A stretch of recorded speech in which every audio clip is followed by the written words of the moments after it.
की बात करते हैं। आप शी जिनपिंग को गुजरात ले गए, आप 12 या 13 बारी मिल चुके हैं, लेकिन जवाब में भारत को डोकलम मिला। क्या आप भी जवाहरलाल नेहरू की तरह धोखा खा गए?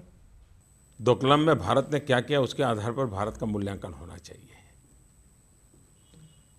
और भारत के साथ ऐसी कोई घटना नहीं घटी जिसको आप धोखा कह सकते हैं। लेकिन हमारा मूलभूत रहा है कि हम पड़ोसी देशों से मित्रता चाहते हैं। ये हमारा मूलभूत सिद्धांत रहा है और सिर्फ इस सरकार का नहीं, हिंदुस्तान की सभी सरकारों का रहा है कि हम पड़ोसी से अच्छे संबंध चाहते हैं। हम पड़ोसी देश सारे हमारी तरह ही आगे बढ़े, ये हम चाहते हैं। तो ये हमारा मूलभूत सिद्धांत है।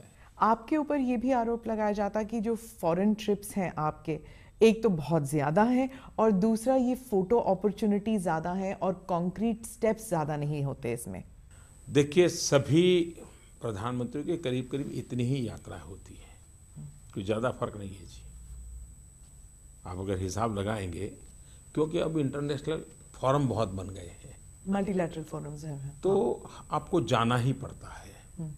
समिट है भिन्न भिन्न प्रकार की।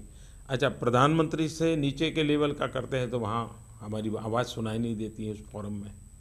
तो ये एक प्रकार से अनिवार्य हो गए। पहले तो एक यूएन जनरल असेंबली हुआ करती थी, तो एक बार चले गए और वहाँ दुनिया के लोगों के सामने अपनी बात बता करके आते थे। आज ऐसा नहीं है। G20 है, पता नहीं कितने कितने बन गए, तो मैं बोलने जाऊँगा तो भी चार नाम मेरे छूट जाएंगे। तो वो अनिवार्य हो गया है और वो मेरे साथ नहीं, मनमोहन सिंह जी को भी करना पड़ता था। मेरा इतना ही है कि मैं जाता हूँ अगर एक देश में, तो बगल के एक दो देश करके आता हूँ, तो कम खर्चे में, कम समय में अधिक काम हो सकता है। तो मैं भारत का दुनिया भर के अंदर अपनी बात पहुँचे, प्रयत्न करता हूँ। दूसरी बात है, जहाँ तक पहले जो जाते थे तो कोई नोटिस ही नहीं करता था।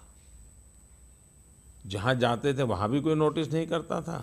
जहाँ से जाते थे उनको भी पता नहीं था गए कि आए।